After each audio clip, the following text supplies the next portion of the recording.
Hey guys, how you doing? That's Wisco Southpaw here with you with another knife overview. The knife I'm showing you today is the SOG TAC XR.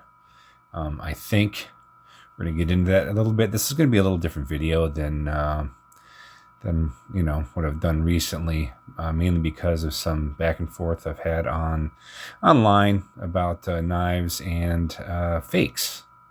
So it's interesting. Before we get to all that, let's go through the overview of the knife itself. So the SOG TAC XR, it's got a 3.4 inch Cryo D2 blade. They say it's a drop point. It's a very, very slight drop point, almost a full flat grind there. Like I said, a Cryo D2. The overall length, if you open it up from tip to end, is 9 inches exactly. The weight is 5.2 ounces. The handle is G10, and then it has the SOG XR locking mechanism, which I have a lot of SOGs, and I do enjoy the XR. I think probably maybe even a little bit more than most of the other ones that are the same kind of axis lock type of. Just because of the way they work. I don't know if it's just because of the way the controls are here. You know, a lot of them are just like a metal ball. This one just has more of a grip, but it works pretty well. You got that little backspacer here that goes almost all the way up. A reversible pocket clip, and I have it in this kind of OD green type of color. So it looks exactly like a SOG. But as we're going to get into here now, I'm not sure. I'm not sure if it is. I've looked up. I went to the SOG website. So I had a comment from a guy who said, "Are you sure it's real?" and that, I've never had any reason before to believe that it's not, or any of my SOGs are not. But we talked a little bit back and forth, and I actually went to the SOG website after that, and so the SOG website, this knife looks exactly like this, except for a couple of things. The most notable one being here. I've got my stout frame lock. The most notable difference being the lettering.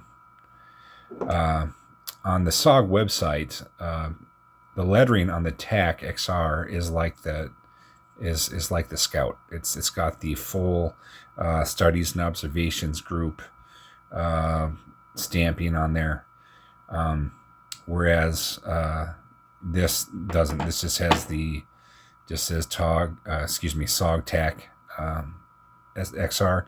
Now there are other knives, for instance. The Pro in here, this is exactly like it is on the SOG website. Everything is exactly the same, including the lettering. So some SOGs just have this lettering, right? Which is just like this. It's exactly the same. Other SOGs have the full studies and observations group lettering on it. Like for instance, the Vision XR LTE has the full studies and observations group lettering on it.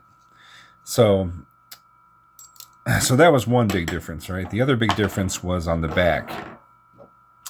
Now on on the SOG website, as well as every review I've seen of this knife, there's 2 screws here and here, and no screw here.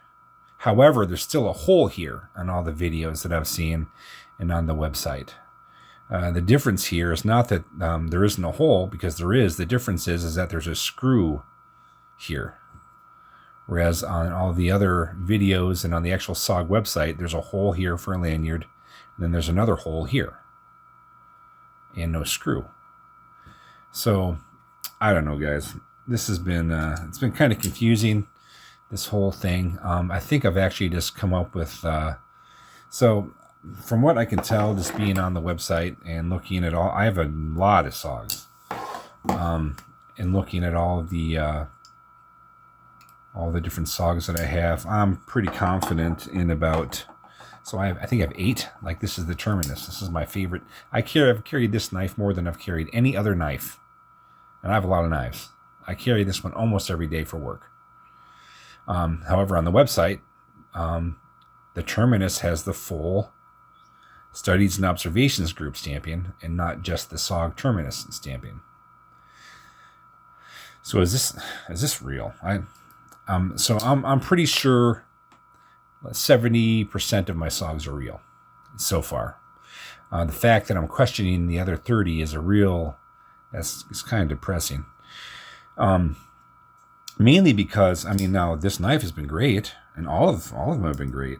But here's the deal. All right, so this says Cryo D2. Now, Cryo D2 is not a super expensive steel, right? But I would much rather have Cryo D2 than 4CR14, 3CR13, or God forbid, the generically stamped stainless steel on the blade that you get on every, $10 gas station knife. What is this? If this isn't the real thing, then you have no idea what this is. Now, the action still seems pretty good. The lock works great. The flipper works great. The thumb studs work great. But what is it? And are the materials that they say are on here? If they're lying about what it is, what is it? Anyway, I don't know if any of you guys have any thoughts on the subject. I have made just kind of a general decision.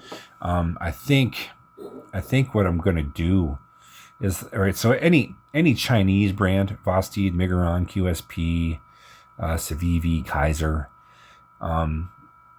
you can buy those knives on Amazon and be confident that you're going to get what you ordered, because they come right from them. They come right from that company. It's when you start getting into the American-made knives, or in the case of SOG, sometimes American-made or made in Taiwan. They also have knives made in China. It seems that SOG and Cold Steel is another one that you really just see a lot of fakes. So what I've decided to do is really just double down. And to be honest with you, if I'm going to spend, let's say, $100+ on a knife, unless I'm buying it. Now, you can buy right from the manufacturer on Amazon. If you go under and just look at where the offers are coming from, you can go on down there, and a lot of times you can find, if not from the company itself, you can find something from a more reputable distributor like Blade HQ or eKnives, which those are the two I would for sure feel pretty confident saying you order something from them, that's what you're going to get. There are other ones too, but those are the two that I primarily order from. But really, guys, be careful. And like I said, I would really be interested to hear what you guys have to say about this, how you know how to spot a fake. So yeah, that's about it. This is the SOG TAC XR, I believe. I've carried it a number of times. It's a good, seems to be a decent knife. But is it what it says it is, right? So that's all I got for you guys today. I appreciate it. I really do look forward to some feedback on this whole fake knife thing. I knew it was out there for some reason. I thought it wouldn't bite me, and maybe it hasn't. But maybe it has, right? So, all right. I appreciate you guys. Thanks for watching. I'll see you next time.